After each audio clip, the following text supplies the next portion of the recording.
The hours after the mass healing.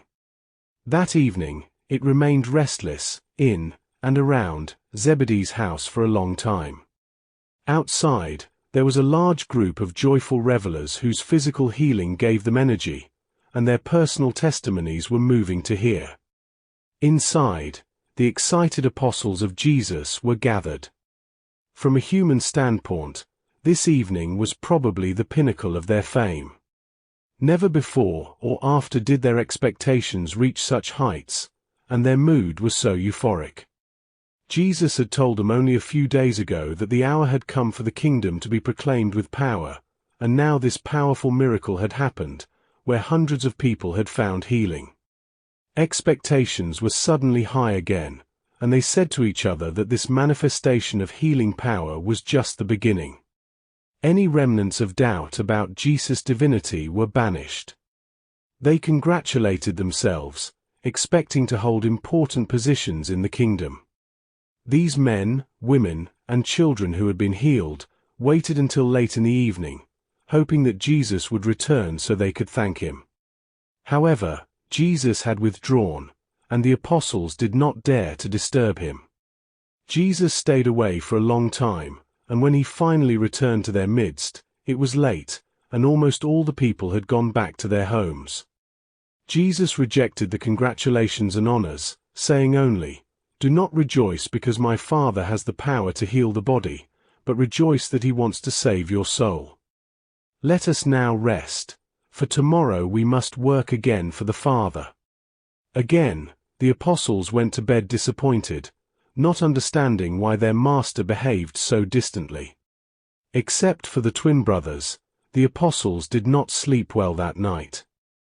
Hardly had the master done something that lifted the souls of his apostles and gladdened their hearts, or he seemed immediately to dash their expectations again and completely undermine the foundation of their courage and enthusiasm.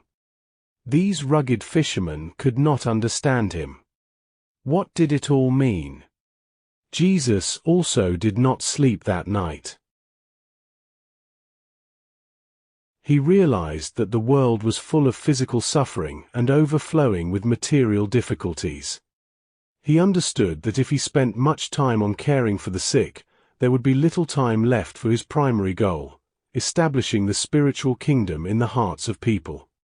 He also clearly saw again that miracles would create a superficial time faith, from which mythical stories about his superpowers would arise.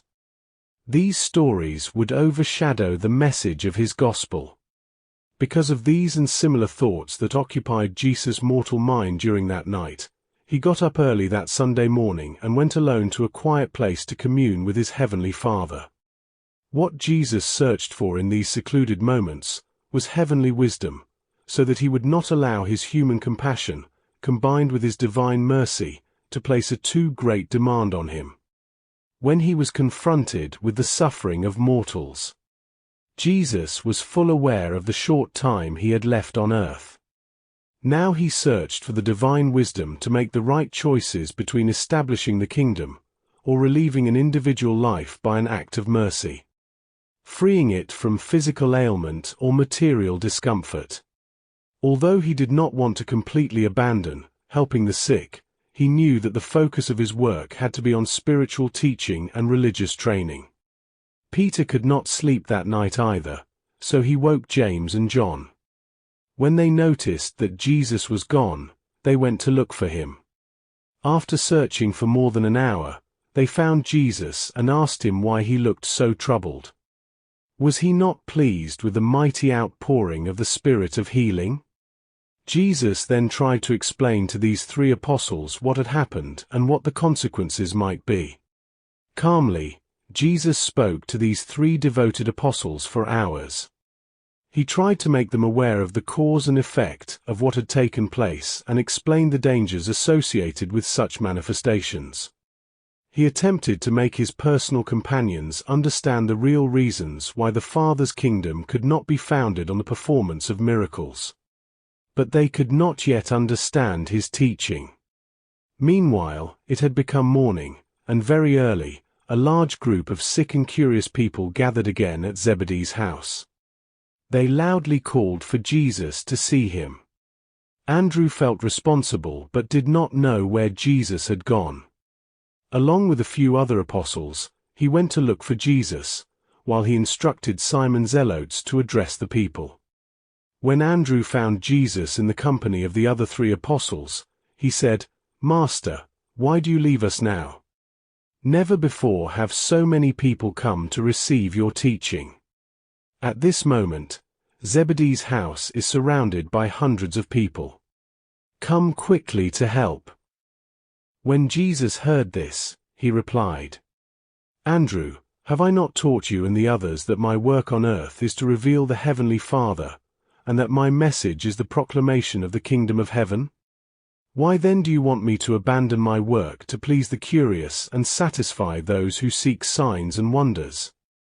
Have we not been working among these people for months, and did they then flock to hear the good news of the kingdom? Why do they besiege us now? They come because of the healing of their physical bodies, while we seek the spiritual truth for the salvation of their souls.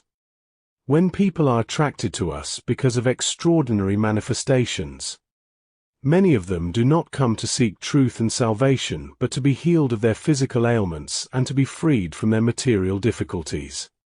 For years, I have walked around Capernaum, and often preached the good news of the kingdom in the synagogue and other places. I have preached it to everyone who has ears to hear, and my message is for every soul willing to receive the truth.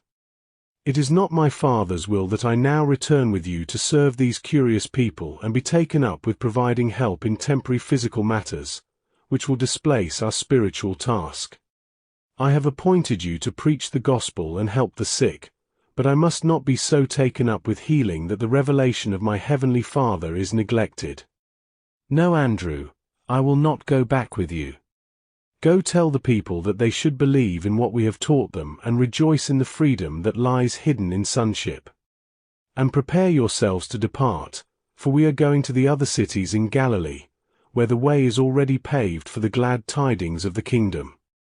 That is the purpose for which I came forth from the Father, and why I am here on earth. Go then and get ready for immediate departure.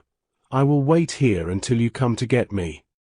After these words of Jesus, Andrew and his fellow apostles sadly returned to Zebedee's house and sent the gathered crowd away. They then prepared to leave. And so, on Sunday afternoon, January 18th, in the year 28, they departed on their first public preaching tour through the cities of Galilee. The apostles did not understand well why they were hastily leaving Capernaum, now that such great interest had been aroused.